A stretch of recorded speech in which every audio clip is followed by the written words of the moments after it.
everyone! Welcome to our show! Video greetings! Payo-payo! Joke-joke sa ating baba! Ako nga pala si Lola Sujin at ako nga pala si Lola Saijin! Kami ang Summer! Yay! So, ngayon nga po pala ay itong topic po natin ngayon ay tungkol sa do's and don'ts, yung mga hindi dapat gawin ng mga magulang at yung mga dapat gawin ng mga magulang. Ito po ay para po sa lahat ng manonood. Kailangan nyo pong gawin. Yung mga magulang po, sana po kayo ay manood. Kasi po kapag po hindi po kayo nanood, hindi nyo po ito matututunan. At ito po ay para sa lahat ng mga Mommy, Daddy, Lola, Lolo, wait lang, hindi pa tapos yung Lola. Hindi pa tapos yung Lola. Lola sa paa, Lola sa tuhod, ganun po.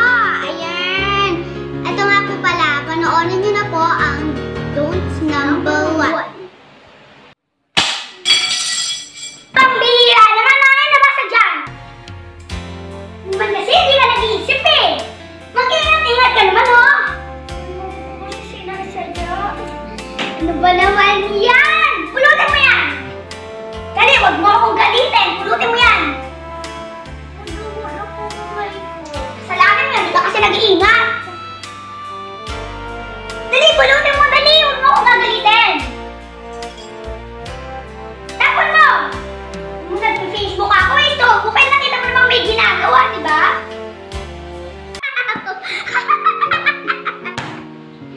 Yan ha! Napanood niyo na ang Don'ts number 1. Ako muna magkasalita. So mga mami, huwag nyo naman po basta-basta pagalitan yung mga anak nyo pag nakabasag ng mga pinggan. Kasi po, malay mo po, di naman po pala nila sinasadya ito. Tapos pinagalitan mo na po agad. Tsaka po pwede po ba? Buhatin niyo po muna yung anak niyo sa isang tabi. Opo, baka po matibo. Wala po silang tsinelas. Alam ko yan po lagi yung titignan. Opo, tapos po sabihin niyo po sa kanila magtsinelas po sila. Huwag po kayo po galit. Kasi po paglaki din po nila, pag nag-anak po sila, eh di po galit na rin po sila, lalo na po kayo po. Kasi po pag tumanda na po kayo, ang ibig sabihin po no, pag naging matanda na kayo, nagiging makulit na kayo, para na kayong mga baby. Hindi na kanila kayo mga agalagaan, paano din sila po galit dahil po ganun po ang lagi po nila nakikita. Dalhin niyo po sila sa isang lugar na walang tibo. Okay po? Don't scold them, show them your concern. Yan ang pinaka-importante. Show them your concern. Kailangan po, concern po kayo sa mga anak niyo. Hindi po pwedeng pinapagalitan nyo na po sila ng basta-basta. Opo, pagsabihan ng maayos. Okay po? Halimbawa po, ganito. Sa susunod, mag-iingat ka na lang. O kaya, opo, tapos po, tanongin nyo rin po kung may sugat ba, baka po natibo. Tapos po, sasabihin nyo po sa kanila, sabihin nyo na lang sa akin pa may aabutin kayong babasagin para hindi kayo makabasag. So, ito na ang ating Don'ts number 2.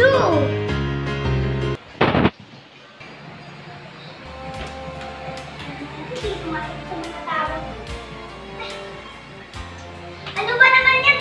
Bakit hindi ka sumasagot sa mga tawag ko, ha? Wala po kasi yung cellphone ko. Ano ba naman yan? Engot-engot mo naman eh. Bakit nawala? Kasi po, meron naman po umausap sa akin. Tapos po, tinignan ko po yung cellphone ko. Wala na po. Eh, hindi ka kasi nag-iingat. Ang mahal-mahal ng cellphone na yun. Hindi ka magkako ng cellphone, ha? Hindi na kita bibili ng cellphone. Naiintindihan mo ba ako? Naman eh. Ang mahal ng cellphone mo, tapos wawalain mo lang. So, kaya po, napanood niyo na po ang aming Don'ts number 2. So, mga magulang, kapag po nawala po yung anak niyo po ng phone, o kaya po yung phone po nila. Na-hold up po sila. Baka po ganun po. Huwag niyo po sila papagalitan. Tama po ba? Magpasalamat nga po dapat kayo at alam na nangyayari po sa anak po ninyong masama. Hindi naman po nila gusto manakawan sa sila. Sabihin mo na lang po sa kanila para po sila sabihin. Huwag ka na makakipag-usap. Tapos po mag-ingat ka na. Sana naging lesson yan sa'yo na dapat hindi ka nakikipag-usap kung kani-kanino. Mag-ingat ka palagi. Tapos, baka budol-budol na yan. Di mo alam. Hindi mo na may kilala yung taong yon. Budol-budol na pala. Kaya yung mga bata, wag po galit. Yung mga magulang, wag po kayo galit. Dahil pag galit po kayo, wala po kayo mapapala. Dahil po pagdadaan nyo na po, madami na po kayong kailangan. Galit na rin po nang gagawin po sa inyo ng anak po ninyo dahil po ayun po yung natutunan niya sa inyo eh. Dapat po magpasalamat kayo at walang nangyari, di ba? Masama sa anak po ninyo at saka lesson naman yan po sa mga anak na wag po silang makikipag-usap kung kani-kanino. Tama po na dapat hindi sila nakipag-usap sa kung kani-kanino kasi mamaya may mangyari mo sa kanila sa sunod. Sana naging lesson ngayon sa kanila kasi alam mo yung kapag gano'n, so, ito na po ang aming don'ts number 3. 3. Hindi nga naman ako. Halika nga dito. Tingnan mo yung grade mo dito sa math. 79. Samantalang yung kapatid mo, 94, naging best in math pa, oh. Mahiya po kasi. Mahiya? Kaya bakit yung kapatid mo din nahihirapan, ha? Kasi pwede pa naman po kasi maintindihan. Kasi hindi ka kasi nagsaseryoso. Hindi ka kasi nag-aaral. Nakakaya ka, bata ka.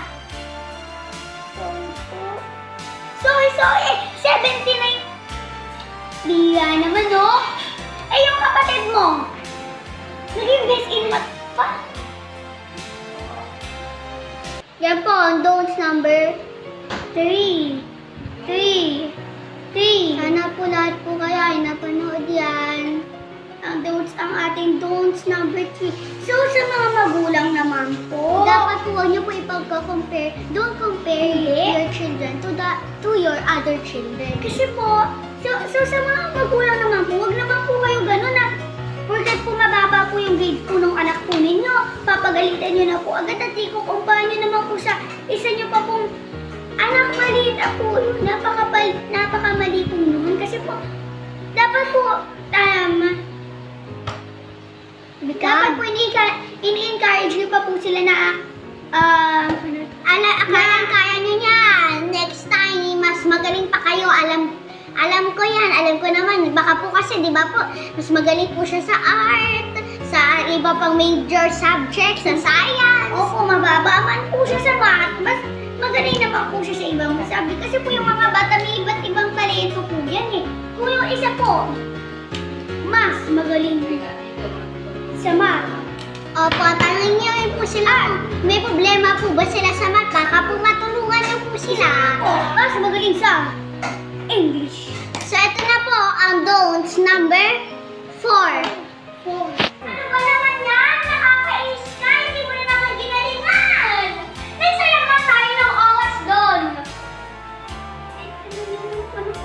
Ginalingan! Kung ginalingan mo, di sana, di ba? Nanalo tayo. Nakuha natin sana yung first place kung ginalingan mo.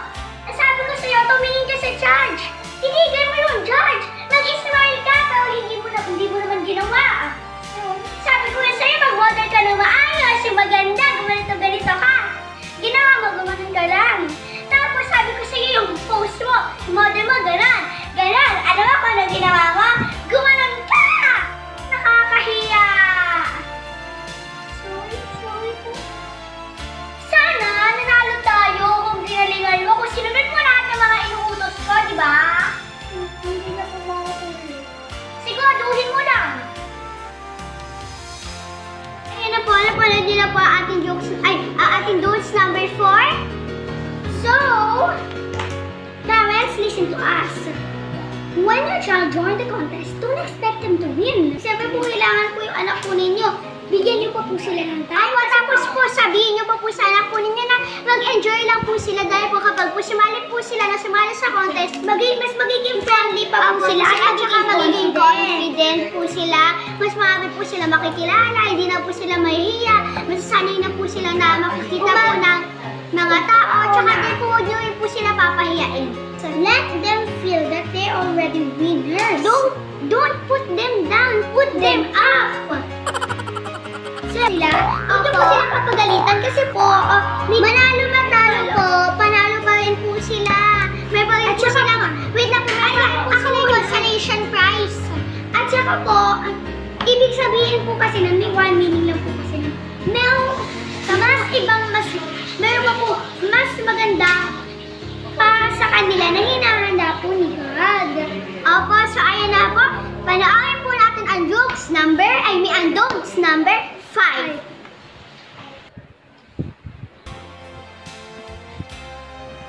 Oh, kumare! Napadaan ka! Oh, may dala ka bang pizza? Mukhang masarap yan. Halika na, kainin na natin. Oo nga eh, kasi ayaw naman kasi ako pakainin ng anak ko. Kaya, ayun, tayo na lang dalawa ang kumain. Sige na nga, ganyan na ata talaga yung mga bata ngayon. Eh, yung anak ko nga, papakainin na lang ako, mga tira-tira pa. Tapos yung mga kaning lamig, tinitiis ko na lang. Parang gusto na nga ako palayasin sa bahay namin. Eh, yung anak ko nga, di man lang ako samahan sa pagpapacheck up ko dyan eh. Eh, gusto niya ata akong mamatay. Ay, talaga, ganyan na nga po talaga yung mga bata ngayon. Nakwento ko na nga yun kay Mami Fans. Dapat ata, ikwento na natin sa lahat ng kumare natin yung nangyayari sa ating buhay. Kaya nga eh, alam mo ba, hindi man lang ako mapasyal ng aking anak. Samantalang pinapakain ko siya. Tapos, oo nga, anong baby sila, pinapaliguan ko sila. Kahit nagtitiis ako sa bako ng kuko nila. Adire! So, ayun na po, napanood niyo na po ang ating don'ts number 5. So, sana po ay marami po kayo natutunan. At saka yung don'ts number 5. At saka po, huwag niyo pong ipagkakalat po sa ibang mga tao po yung mga problema po ninyong pamilya. I-solve niyo po yun ng kayo-kayo lang po. Huwag niyo na po ipagkakalat po sa iba. Dahil tao na ganito yung anak, huwag niyo po sila papahiyain sa ibang tao. Huwag sila sisiraan. Ayun nga po pala ang ating mga don'ts. So, pag po, alam niyo naman po yung anak po, ganun po sila, binibigay po sila, ganun, huwag niyo na po yung pagkasabihin sa iba, sarilihin niyo lang po yun. I-solve niyo po yun ng kayo-kayo lang po. Pagsabihan mo po yung anak mo, sabihin mo po sa anak mo, sabihin mo po sa anak mo, ganito, ayusin na natin yung problema ito, hindi na natin patagalan. Minsan samahan mo naman ako sa pag-check up sa akin, minsan naman kumain tayo sa labas. Opo, paano naman po makapag-usap at saka makapag-enjoy naman po kayo, hindi po problema na lang. Ayan po ang ating mga don'ts again. My name is Sergine and my name is Saiji. And we are the Lola Super Queens. Bye!